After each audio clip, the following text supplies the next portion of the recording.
Hey guys, welcome back to the Culty Crew podcast. I am your host, Amanda Ray. This is episode 5. I have my computer in the background for those of you watching on YouTube. I guess if it's the podcast you won't know, but maybe you will know because of the sound quality. I'm frustrated because I get compliments on my YouTube all the time where they're like, oh, your sound and camera quality has gone up so much since you started, and they like it. But when I started my podcast, I'm using the same sound equipment, but people that have headphones, I guess on the left, you can only hear it on the left headphone. So I'm now recording with my microphone and my laptop. Hopefully, if anyone wants to let me know if that makes any difference, if I have 2 streams of recordings, this is trial and error until I can get a microphone and a recording studio. I'm filming in my new house and it's very empty. I hope it's not too echoey. I don't really have a recording studio yet. So anyway, for those of you that are new here, I came from a polygamous cult. So this episode, I just kind of wanted it to be a little bit of a therapy session for me. Today is my mom's birthday, and I have been going through some rough emotions about my mom lately, and I don't hate her. I don't like to have hate for anyone. In therapy, my mom keeps getting brought up. Like, I have some unresolved issues with my mom, and I have some deep-rooted emotions that I need to work through, and I guess I'm just gonna kind of work through them on camera with you guys, because I think that a lot of us go through stuff like this. I think a lot of us were raised in a interesting environment with not the best parent figures. I mean, maybe some of us are lucky enough to have amazing parent figures, and you know, good for you. But I think that 90% of the people that follow my podcast and my YouTube have come from a similar dysfunctional upbringing, and people really shy away from talking about it because I think that there's this stigma that we look weak if we talk about what traumas are still bothering us in our adulthood. But the fact is, I feel like 99% of our traumas is caused by our childhood. So if we don't work through it and we don't talk about it, then we're just gonna have these traumas forever and accept them and adapt them as our own personality, even though that's not the case. The issue that I've been having lately with my mother is, and this is what I bring up in therapy, and this is something that I don't know why it's coming up now, but it has been, and maybe it's because I've worked through all of the other trauma that now I'm finally, it's kind of like when you dig through a box of your old stuff, you get through the top surface level stuff, and then you get deeper and deeper and deeper until the box is empty, right? So maybe I'm down halfway through the box. I don't know, hopefully I'm almost done with the traumas, but you never know, because it's almost like when you unravel one trauma, then you get over that and you heal from that, then you find another one. So some people say just bury it and then you never have to deal with it, but it comes out in other ways. It really does. Like, it almost becomes your personality, the traumas do, without you even realizing. And someone who has a lot of trauma and just buries it, they don't even realize that it's affecting them because they're not dealing with it. Does that make sense? It's kind of like when I first left the cult, then I was like, nope, I don't have anxiety. Nope, I don't have depression. I don't have any of these issues. Even though I did, I just would run from the problem. I wouldn't address it. And I didn't know myself, and I didn't self-reflect, and I didn't get to know who Amanda was because I was so busy running from it.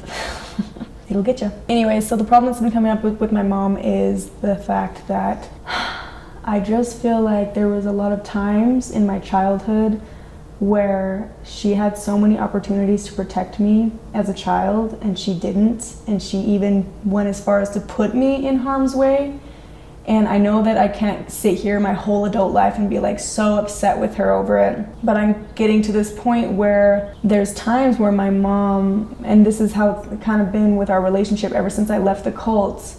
If you guys have been following my story, you've probably heard this story where on my 18th birthday, my mom came to my birthday party. I thought that she was going to bring all of my siblings, but she came alone and brought me 2 photo albums filled with pictures of me and my siblings. And she whispered in my ear. She whispered it because she knew that this is something that's terrible to say to your daughter. So she didn't say it in front of anyone. She pulled me close to her and she whispered in my ear, if you want to see your siblings ever again, then you can come back to the order. Basically, you'll never see your siblings unless you come back to the order. I spent half my birthday crying in my closet after that. My 18th birthday was probably one of the worst birthdays ever. So our relationship after I left the cult has been such a weird up and down one, and it's never been a relationship where I can rely on my mom and I can go home for Christmas or go home and cry to her if I need her.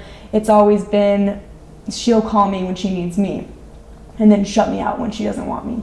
She'll call me when she needs support, but where's my support when I need it? It's been a very one-sided relationship, and for years I allowed it because I wanted so bad this facade in my brain. I created this fake reality that one day I was going to have my mom, and it was all going to be worth it in the end, and I'm helping my mom and I'm being the support that she needs. But in reality, I was just kind of being the Band-Aid, and then she was emotionally pulling me back and forth whichever way she wanted. I was trying so hard to have a mother-daughter relationship with her. In reality, it takes two, right, to have a mother-daughter relationship, and she only wanted to be my mother when it benefited her, and then not do the hard parts of being the mother, like being there for me and standing up for me and accepting me as I am. I'm finally, it sucks because it took me, I've been out of the order almost 9 years, finally realizing that I need to put up this boundary with her. And it sucks because it's like I feel like I'm burying, it feels like a loss. Like I am going to a funeral for the mother that I will never have, the mother in my brain that I made up for myself that's never going to exist. And I have to now stop looking at her as a mother because she's never going to be that mother for me. She never has been, so why do I expect her to just one day wake up and be like, I choose my children over this cult. I choose my children's health and happiness over my husband who's sleeping with his sister and my sister. In my brain, it makes so much sense that someone would want to choose their kids that they brought into this world over their abusive husband. But that's not how her brain works. Her brain doesn't look at him as an abusive person. Her brain doesn't look at him beating his kids as something negative. It's almost like positive because it's for the Lord, right? It's like, if I beat my kid, then God will give me brownie points in heaven because I beat them to do the right thing.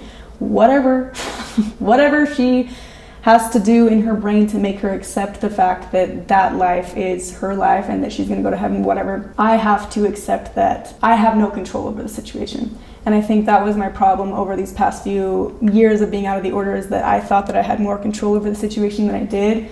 And at the end of the day, all of us, everyone listening to me right now, we can only control ourselves. We cannot control our mom. We can't control the relationship we have with our dad. We can be the person that we want others to be. We treat others how we want to be treated, right? But that's not always going to happen.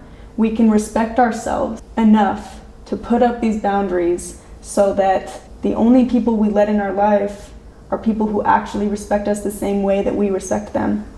I believe 100% you should not have people in your close circle that you are giving them way more respect than they're giving you. Because if you're doing that, then you're draining yourself. You're giving so much and not receiving, and you're gonna feel depleted over time. I think we all go through that though, where we are just constantly spreading ourselves so thin for other people because we live in this society where it's so normal. It's so normal to, adapt to the society and be what society wants us to be, For years, generations, since the beginning of time, getting pregnant out of wedlock was shameful. You needed to get married. You don't have a baby out of wedlock. And even back in the day, it was like, you don't marry out of your race. There's traditions that we've kept I think traditions are so stupid, you guys.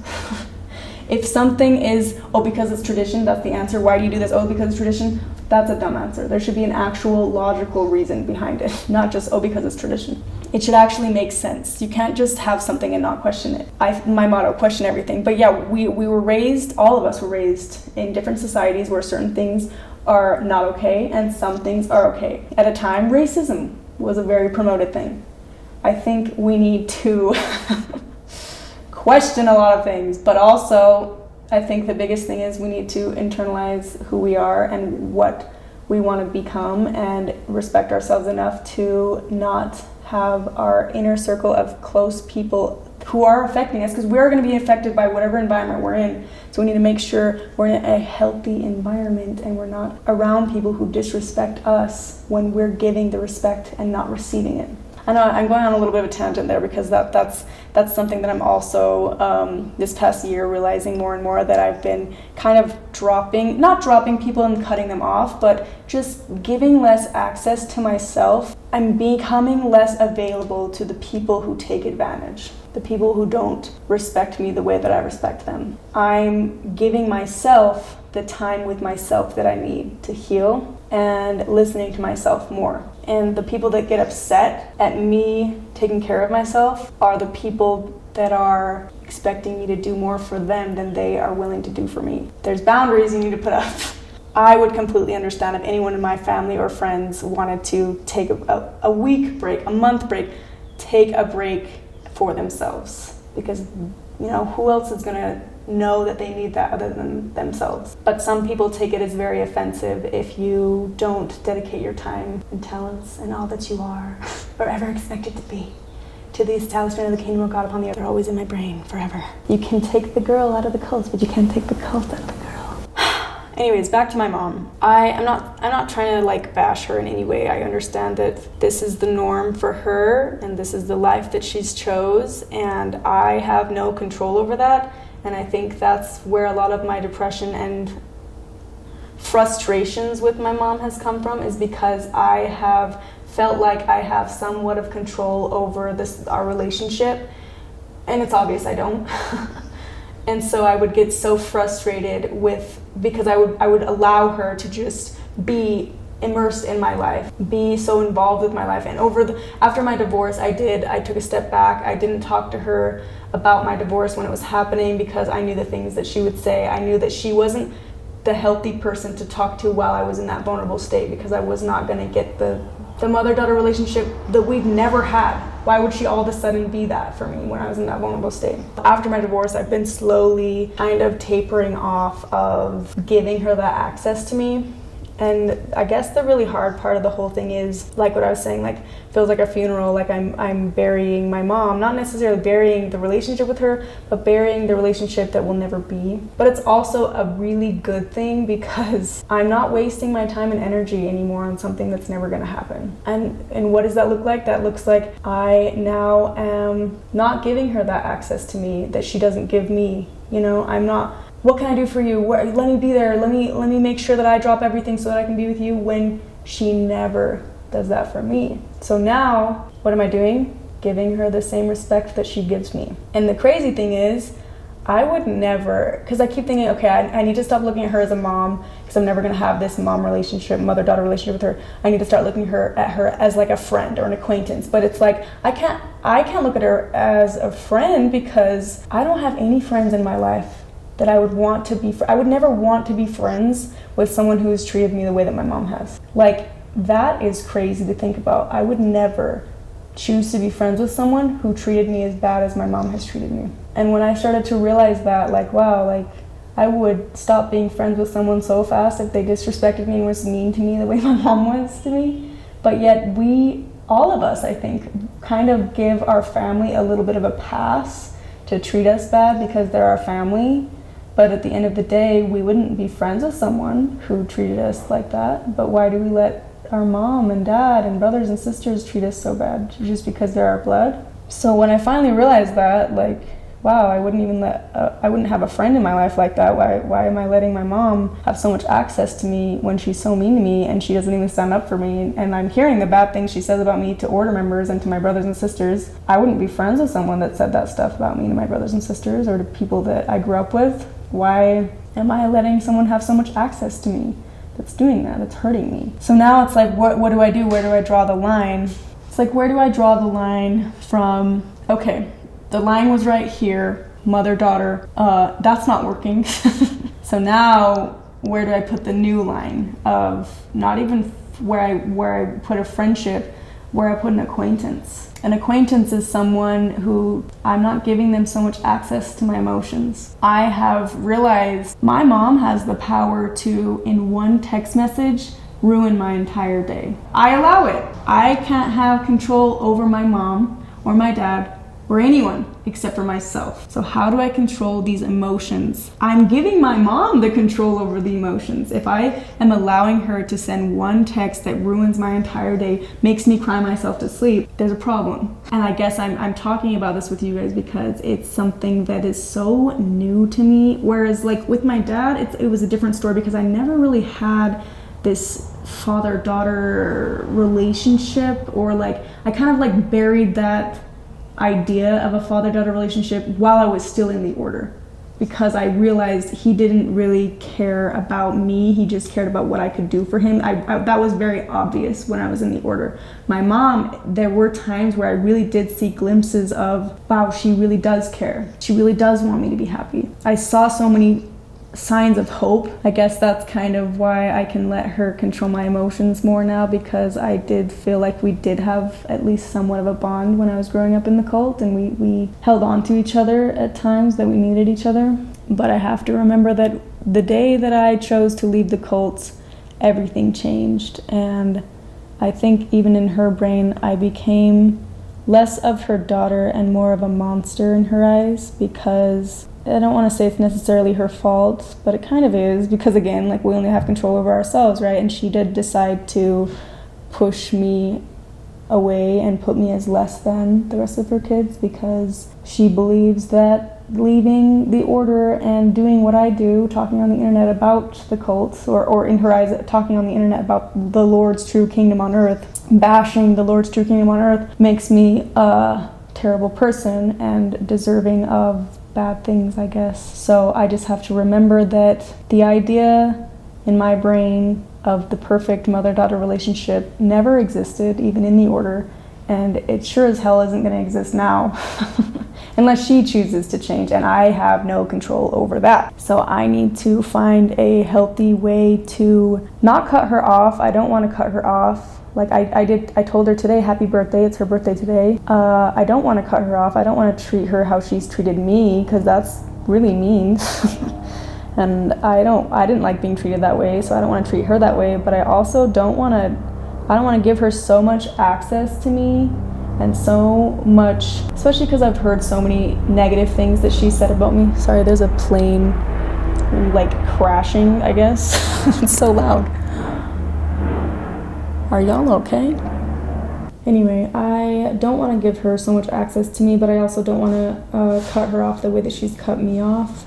So I guess I'm trying to find that healthy boundary, but I just know that she's not going to understand it. You know, it's kind of like going back to the whole, like, different languages, speaking different languages. No matter how much I try to communicate to her how she's hurt me or how the relationship's just not working, it's a one side. It's not a two-way street. It's like a one-sided relationship. I just feel like she doesn't understand, but maybe that I do need to try to have that conversation. I don't know how to have it though. And the hard part is what I've seen with pretty much everyone that's left cults like this, like polygamous cults. It's always like the kid feels like it's their responsibility to have a good relationship with the parent, when it's like the parent's the one that brought us into this world. And they're also the one that cut us off the family. And it's so weird how much they believe in God and in Heavenly Father, giving them, you know, what an opportunity to be in the order, and what an opportunity to be born in this kingdom of God, and given the family that we're given, yet they're so quick to cut off the family that God gave them as soon as we choose a different path. I think there's so many things that contradict each other in the order, especially like I just got done filming that video of how my dad is having sex with his sister. It's like, isn't it say in the Bible not to lay with your sister? And they're all like in the order laying with their sisters. And doesn't it also say in the Bible, love thy neighbor as thyself? Doesn't it also say do not commit adultery? And isn't polygamy adultery? Like, even when I was in the cult, I was like, this doesn't make any sense. We're supposed to be so loving. The Lord's place on earth, like the order was supposed to be the closest thing to heaven on earth, yet we were all miserable there. You can't deny, even the order people listening to this right now, there's no way. Do you really want that for all eternity? Is it real? I didn't see anyone that was like, wow, heaven on earth. The only things that I did see was people that never experienced anything else appreciating so much the abusive, terrible husband they had because they never had anything else. So what are they comparing it to? Daniel? Of course, everything's great when you compare it to Daniel. Daniel's crazy. So I guess finding that boundary with my mom is like such an issue, because I don't know how to be just an acquaintance with her without hurting her feelings, because I know that backtracking and not giving her as much access to me is going to hurt her feelings, and to try to explain it to her. I mean, I could try to explain it to her and be like, look, this is how you treated me, and I just need you to realize that I wouldn't even let anyone in my life treat me that way. Yeah, I let you treat me that way, and that's not fair. So I think that I need to have you as an acquaintance. I'll tell you happy birthday every year, and you go about living your life in the cult the way that makes you happy, and I will go about my life. You don't get to know what's going on in my life and what my struggles are, what my successes are. You don't get to call me whenever you want. and then tell the entire family all these lies about me. Like, I wouldn't be friends with someone like you. Just because you're my mom, I have to just roll out the red carpet for someone who disowned me when I was 17. I don't feel like that's fair. Here's the thing, I'm willing to work on my relationship with my mom if she's willing to. But my mom has 10 kids. Why would she care about the relationship with me when she has 9 other kids that she can, this one's a dud, let's try with the rest. And I don't know what it is, but my mom, I really feel like we have butt heads more than the rest of her kids. Like, she would say things jokingly to me when I was a kid in the order that she never said to other kids. Like, I'm not trying to bash my mom, so maybe I won't tell in detail the things that she said to me in front of everyone. Like, we did not get along. I think it was a lot easier for her to cut me off when I left than it was for like Eskel or Rachel or Cami. I feel like she almost was relieved when I left. She would say things like, and I think a lot of moms say this to their kid, oh, one day you're gonna have a daughter that's just like you, and then you're gonna know what you put me through. And I was always like, good, I want a kid like me, I'm cool, because that's what teenagers say. I think the reality of it all is maybe deeper than the surface level, and it's probably not just, oh, she hated me more than the rest of the kids. I think it was something internal with her. Maybe she saw glimpses of herself in me, or maybe there was some underlying, I don't know, jealousy or just frustrations that because I do believe that a lot of our negativity that we put on other people, a lot of our hate that we're putting out in the world is just kind of a reflection of what's going on the inside. So when you see people that are always like trolling and hate commenting and just they get such a rise out of just being so negative, they themselves are not a very happy person, and it's quite apparent. I think that my mom, I recognize that my mom had a lot of hardships. I mean, she married her sister's husband when she was 17. She has 10 kids in this cult, watched her husband marry his sister. Like, she has really dedicated her entire life to this cult. And it's almost like at this point, if she admits that it's a cult, she wasted her whole life. It's like that Mark Twain quote, it's easier to be fooled than to be convinced that you've been fooled. I guess it's a pride thing. It was even hard for me when I was in the cult to realize, wow, I ate this shit up. Like, I believed everything. I believed that we were the chosen ones. I believed that God liked me more than the outsiders. I believed that I must have done something good in heaven to be born on this earth. But I also felt very oppressed. I also felt like maybe I did something wrong in heaven to become a woman in this cult, because it was very obvious that women had a way harder time being in the order than men. I've had this argument with men in the order where they're like, well, men have it hard too. It's like, are you listening to yourself? You never have to even comprehend what it's like watching the person that you're married to fall in love with someone else. You never have to watch them impregnate someone else. You never have to, that thought doesn't have to cross your mind. And that's just one of the struggles that women have to do in the order. Here's the thing, they'll be like, well, men have to provide for the men. All the things that are stressors for a man are also the stressors for the women, on top of having to be a plural wife and bear the children. The women also have to worry about the finances. The women also have to worry about, all of the upkeep of the house. Anyway, I just get so frustrated when men in the order are like, it's like, shut up. But nothing. You never have to put yourself in the woman's shoes. And my dad is the perfect example for that. I remember asking him, if Heavenly Father asked you to share your wife with another man, would you? He couldn't even comprehend it. He just laughed and said, God would never ask me to do that. It's like, why can't you just for 1 second realize what you're making your wives do? And your daughters. Like, I am your daughter, and you're asking me to do something that you're not even willing to fathom the idea of putting yourself through. But yet you expect me to just, as soon as you snap your fingers, just bow down and do what you say. This is another thing. I know I'm going off topic, but this is a therapy session, right? So how long do I have you for? An hour? How much do I owe you? The breed of narcissistic men in the order is so strong that we don't talk about this a lot, but I think that I can talk about this because I was on the show Skating Polygamy. I was around victims of the order, ex-cult members, current cult members, ex-FLDS members, current FLDS members, AUB members, like multiple other cults, and victims of other cults. very active street in this new neighborhood.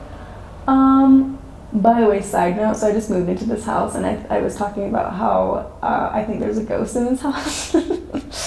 You know what I think made me get so freaked out about like ghosts and getting haunted? Something I do not recommend anyone doing. If you buy a house in a new neighborhood or a new city or a new state, do not Google murders that happened in like the city that you're living in. Don't Google that, because you're gonna find murders in the city that you just moved in. I did it. Yesterday I Googled murders that happened 2022 in this city that I'm in, and I found one that happened last week, and it was very horrific, and I read through the entire thing, and it happened 14 minutes away from here. So imagine that. Why do I do that to myself? I don't know. Anywho, where was I going with all of this? The narcissistic man. Oh, so cult members. Okay, so we have this breed, and I can talk about it because I came from a cult too. I am the breed that came from these cults. We were surrounded by these narcissistic men our entire life. Not all of them are narcissistic, by the way. Some of them are actually really cool. But the main figures in our life that we were supposed to tie into were pretty narcissistic. I mean, take for example Daniel. He's one crazy fathermucker, okay? And he was like the head of 14 households, and you know, people had to tie into him, and he's crazy as hell. Narcissistic as hell. Sociopath. Sadist. My dad, very narcissistic. I didn't know the term narcissist till I left the order. When I started figuring out what a narcissist was, what gaslighting was, what manipulation tactics are, what toxic relationships look like, I was so shocked. Learning these terms is power. Knowledge is power. But the crazy thing is as soon as I started to realize what narcissism was and to be able to dissect the psychological terms, now that I've been out 9 years, in the beginning of coming out, it's crazy. You leave the cult, and the red flags that you came from in the order, they're familiar because they're all you know. So you run to those red flags on the outside. A lot of women will potentially get in relationships right after leaving this cult. They will get in relationships with toxic men because, one, they didn't do therapy. They didn't learn why, or how to differentiate healthy versus unhealthy. Because again, remember how I was just saying the women in the order will be so grateful for this man who's abusive because they don't even know what it's like to not have one. They don't even have anything to compare it to, so they're so grateful for this husband that they see twice a month who beats them and then has sex with them. They become almost like Stockholm Syndrome, in love with their captor because that's all they know. Very similar to when we women leave this cult. If we don't get therapy, the sad thing is a healthy relationship doesn't look satisfying to us because all we knew was these red flags, and was this narcissistic man was what we looked up to. It was our father. It was what we were surrounded by. So when we're with someone who's not familiar with what we came from, it feels uncomfortable. So a lot of women will jump into relationships with, sadly, maybe they're not as narcissistic as their dad, but they're just a step better. You know, if we don't heal from that, if we don't learn what's toxic and what's healthy, we're going to keep going to the toxic because it's the cycle continues. You're not going to just all of a sudden have a happy life, healthy, happy relationship when you're going in that same cycle of toxicity. You know, it's the cycle that you're familiar with. Why would you run a different path when that other path is unfamiliar and it's scary? You're going to keep running on this path because that's the path you know, right? It's human nature. So to be able to self-reflect and to admit that we need change, admit that we did come from something that's not exactly perfect. And I went through this when I first left the order. I thought my family was so amazing and they would never disown me, that they were better than all the order members. I thought that my family was the best. And then getting out and moving into my adopted family's house, they were way healthier, but they felt weird. I was like, why does the dad talk to the daughter like that? Why do they ask me questions? Why are they invested in my life? It's weird. Through therapy and through growing and self-reflection, I realized that it was not them that was unhealthy. It was my mindsets that were unhealthy. That's the hard part, is when people think that they don't need to change, or that they don't need therapy, or they're not willing to accept that they have flaws, then they don't have flaws in their eyes and they won't see the problems, and they're just going to live in that same cycle forever and not fully understand themselves. It's so hard to explain this because I'm trying to explain it as if I'm talking to someone who just left the order, or someone like my 18-year-old self that didn't understand all of these things that I was going through. I feel like it's so impossible to explain it to someone who doesn't realize it. It's almost like you just have to go through it yourself, sadly.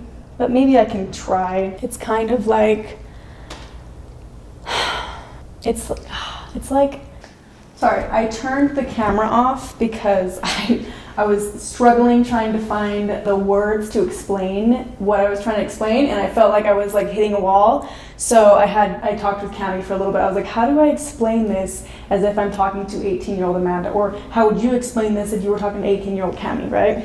So she had a really good point. She was saying, because I was like, how do you explain to someone who doesn't have these skills of knowing what healthy and unhealthy is because they were raised in an unhealthy environment? This goes for everyone, not just someone who's raised in a cult where all they saw was toxicity. A lot of people, we're not just born with knowing what's healthy and unhealthy. We're shown. And in our families, if we're not shown that, we're only shown the unhealthy, we're going to gravitate towards the unhealthy. So how do we know for ourselves that we ourselves are the reason why we're in these, we're in the unhealthy? How do we do that? Cami said a good defining factor, if you're wanting to know, I think we should all ask ourselves, even if you think you're in a healthy relationship, even if you're not, for me, even if I'm no question I'm in a healthy relationship with myself, blah, blah, blah, blah, blah. Still, if you are, then questioning it won't matter, right? It won't put a damper on your life. So question. This is what Cami said. Ask yourself, if you're in a relationship, could you be happy with or without that person? Could you go on with your life with or without that person? Why or why not? Are you letting them affect your happiness? Are you putting your happiness into their hands? You could very well be in a healthy relationship. They could be a healthy person. But the fact that you are letting your happiness rely on them is a big red flag. You're giving them the power over your emotions. Again, this is what I was saying with my mom. I'm giving my mom the control over my emotions. Wow. Interesting. You shouldn't be in a relationship where what they do, like your happiness depends on what they do. Are you in a codependent relationship? Are you in a relationship where you feel like if they did this and this and this, you would just die? Because at the end of the day, we need to be happy with ourselves. We need to love ourselves and respect ourselves and be the path for our own happiness and not put that in someone else's hands, not make that someone else's responsibility. And if we can't love ourselves, respect ourselves, make ourselves happy, why would we expect someone else to do that? Why would we expect someone else to love us when we can't even love ourselves, or someone else to make us happy when we can't even do it ourselves? Why are we giving that responsibility to someone else? It does come with trial and error. A lot of us have to go through some toxic relationships because we ourselves are a little bit toxic, because we are the ones, not even realizing, we are the ones putting that on ourselves. We're the ones walking into the relationship with these mindsets of, oh, this person's my other half, they're supposed to make me happy, when in reality, yes, you should have, we're social creatures. Humans, we want to be in a loving relationship. We want to find that person for us, but it shouldn't be that person is the answer, because you are your answer, that person is, the other piece, and I'm not whole without them. No, you are whole in yourself. You are 100%. And they can add to that, and you can add to their life. But you shouldn't want to be in a relationship where, oh yeah, they would be so miserable without me. They just would be lost without me. You don't want to be codependent. I've definitely been in relationships where, what they do could affect my happiness. It could be like the end of the world if they say something negative towards me, or, allowing them to have that power over you is scary. Allowing someone else to have so much access over you, especially when you don't even have that access. It's almost like you're giving it to them and you're not giving it to yourself. You're giving that power to them and taking that power away from yourself. I think everyone goes through that in at least one relationship. And that's what trial and error is. It's fine. You can't succeed without fails. You gotta have some failures for some success. You can't just be born successful and die successful. You have to fail to progress and grow. and succeed. It's okay that we have had relationships that maybe have been toxic, as long as we've learned from it and we realize that we're going to be better in the future. You know, we're going to love ourselves more, we're going to pat ourselves on the back for the accomplishments, and remember the things in the past relationships that we don't want to bring into the next relationships. But I really think it all boils down to really just self-reflecting and asking ourselves every day, are we where we want to be, and why or why not? If you're in a relationship, ask yourself, does your happiness depend on them? Why or why not? And really reflect on that. I know some people who, I know I'm going in such a big circle, but it's because it's such an issue. I know so many people who've left the order and they're married, or they have baby daddies, or they're in relationships with men who, they're not bad men, but the relationship is kind of toxic. And, you know, there's some of them where their husbands are like their dads and they tell them what to do, and that's what's normal to them because they came from the order where that's normal. Or there's relationships where their happiness depends on their husband and they're so codependent on that husband. Or there's relationships where maybe it's a little more toxic and he's very narcissistic, but it feels so familiar, and so the woman doesn't know how to leave because she's so used to, like, she doesn't know anything else. She has men that will treat her better, but she doesn't want those men because they don't look attractive like the narcissistic man that's giving her the nostalgia from her childhood. So in any path that we're on right now, we need to be in a state where we're okay with questioning where we're at in life, and questioning our life decisions, and questioning our relationships, and why we feel the way that we do, and if we want better for ourselves, why or why not, you know? It all comes down to self-reflection.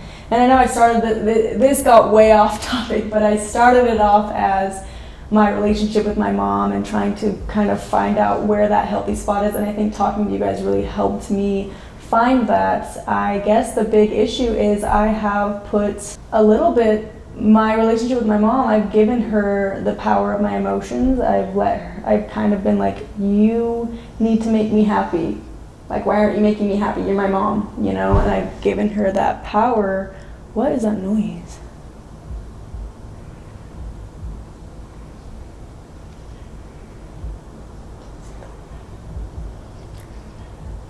I'm a little spooked about this new neighborhood that I just moved into. I appreciate that I have this healthy place that I can talk, because I am now realizing, I'm not blaming my mom, it is mostly my fault that I have given her so much access to me and expected so much from her, expected her to make me happy and her to be that mom that I want her to be, and her to choose me over my dad and choose me. But it's like, at the end of the day, don't walk into that relationship with expectations. My mom is a product of what she's in, and I cannot be upset that I can't control the situation, because then I'm just going to be upset because I can't control the situation. So I need to come to peace with the terms of a relationship that is more, she doesn't have access to my emotions, I don't have access to hers. I hope the best for her. I'm not cutting her off, but I'm not allowing her to have access to, because I love myself enough to respect myself enough to not put someone so close to my life that disrespects me in a way that's very hurtful to me. I need to protect myself in the way that my mom never did protect me. And I have to put that responsibility on myself and not put it on her and keep hoping that she will protect me in the way that I deserve to be protected. I love her and I always will love her, and she will always be my mom. That being said, I can't give her what she wants. I can't be the daughter that she wants, because if I am the daughter that she wants, I lose Amanda. I lose myself for her. And no one should do that for anyone. You should not lose yourself for anyone. Your husband, your mom, your dad, your brothers, your sisters. You should be able to be in an environment that your truest self can come to surface. You can be your truest form, and that's healthy.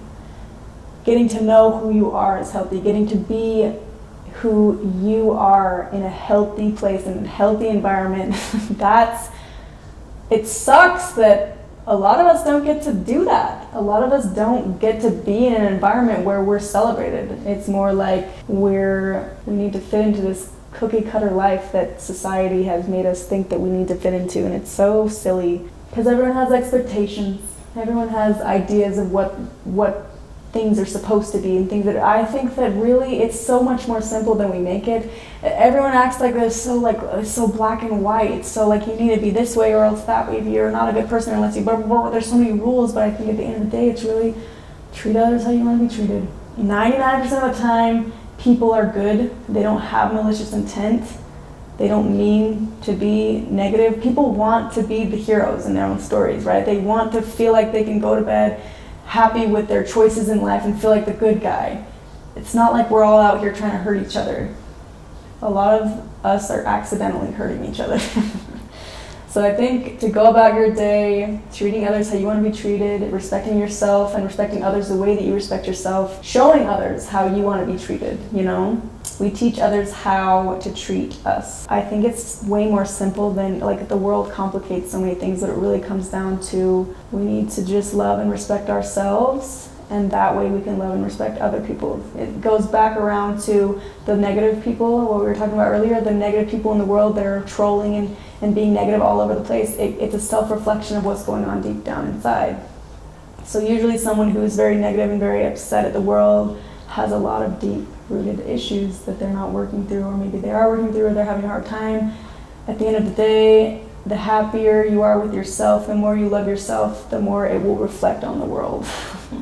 It's way more simple than we think, but life gets very complicated. Emotions can be complex, and working through these things in therapy and admitting that we do need help it's very hard to admit that we need more help than asking for help. Is kind of, I don't know why it's even hard for me to do, asking for help. Even when I know that people want to help and they get joy out of helping, it's weird to feel vulnerable enough to have to ask for help. I guess the moral of the whole thing is self-love. If you're battling something within yourself, don't bury it. Don't just push it aside and hope that it will go away. Try to work through it, and it will be emotionally draining at the time, but I think in the long run it will benefit you. Like this relationship with my mom has been so taxing and so draining, and I've kind of been pushing it off, kind of been like not wanting to confront my mom, not just kind of wanting to act like it's not really happening, but I think I'm gonna have to call her and have a conversation with her about where our relationship lies, and that I will always love her, but I can't give her so much access to me when I can't give her so much respect and so much access to me and so much control over my happiness when I don't get the same respect back, you know? It's an internal thing, and I think for a lot of years I was blaming my mom and dad, and the crazy thing is when we blame everything around us and we're not growing, we're going to keep blaming everything around us. And we're like, oh, this happened because of that, and da-da-da. When we look internally and we look at the person that has control, then we take the control back. Rather than blaming everything around us, we're giving the control to everything around us and our surroundings, whereas we can reflect on within us and change what we have the power to change. I'm learning so much right now. Thanks for talking to me, you guys. This was was it a long episode? It feels like a long one. I think I'm kind of mentally and emotionally drained from talking about all of it, but I also feel like I've kind of made some groundbreaking points, but I still am confused on like how I would talk to my mom about this stuff, and I hope that she just understands and realizes that it's not coming from a negative place, it's coming from a place of love, and I want her to be happy, and I want to be happy too, and I think she deserves the same happiness that I deserve. If we keep going in the same cycle, expecting a different result, then we're crazy. It's not going to be a different result if we keep doing the same thing over and over, so we got to try something different. I hope that I've taught someone something on this episode of this podcast. I hope that if you got anything out of this podcast episode, that you just asked yourself those questions about your relationship, like, am I giving the power to my happiness to someone else? It doesn't even have to be, your husband or your boyfriend or your girlfriend or your wife. It could be someone who's very close to you. Like, am I giving them access to my happiness? Like, of course someone can make you happy. Someone can give you a gift and make your day, but, you know, that's different than someone, you know, you're relying on them to get you through the day. You're relying on them to make you happy or make or break you. They hold the keys to that, you know? We shouldn't give that power to anyone but ourselves. But it's hard because it's also something that takes a lot of looking in the mirror and really knowing yourself. And even I'm not there yet. I have a long ways to go, but I think having these conversations and having these thoughts with myself help me to be able to be more aware and more get to know myself better, I guess. Anyway, I hope you guys are having a good week so far. I'm going to try to be more active on my social medias. It's been a little kind of frustrating because I'm like doing YouTube, doing Patreon, doing my podcast, and then amongst all of this, therapy and trying to move, and I have to deal with a ghost named Alfred that I have to sleep next to every night. Ugh, it's been a lot, but I'm like waiting for like a mental breakdown. It hasn't happened yet, so stay tuned. I hope you guys enjoyed this podcast. Thank you for listening to all the cars driving by my house and the plane crashing next door. I hope you enjoyed that as much as I did. I always love being able to have these deep thoughts with you guys and have such a safe space. I just really appreciate that you guys have given me that, and I don't know where I would be without this community, so really, really, really hope you guys know how much I appreciate you. And, ooh, sorry, I just bumped the camera. Bumped you guys, didn't mean to do that. Anyway, I will see you guys in the next video. Please leave comments on I'm gonna have this whole video on YouTube, so for the podcasters who are listening, who want to ask questions, you can go to the YouTube video on Amanda Ray YouTube channel and just comment on episode 5 of the Culty Crew podcast, any of your questions or anything that you'd like me to. You guys teach me a lot, and I actually take a lot of your guys' advice. There was one of you actually who said to write some pros and cons, and it kind of, this is a brief thing, and you guys can do it too, because I think it helps. Pros and cons of memories of your mom and memories of your dad, and like pros and cons list of people's in your life, and kind of just reflecting on emotions that they've given you and things that you think about, that like, are there more positives, are there more negatives, and why did it make you feel that way, why did it not make you feel this, you know? It's so much work mentally that a lot of people don't want to do it. They just want to, you know, live their life blindly. But I think that the only way to find that true happiness in your life is to truly know who you are. And a lot of us, you know, spend our whole life devoting most of our time to other people. And that's not fair to ourselves. So anyways, I hope that I gave you one piece of advice that you can walk away with. If you guys would like to give me some, I love hearing your guys' input on what you do to help you through your traumas or help you get your own therapy in your own ways.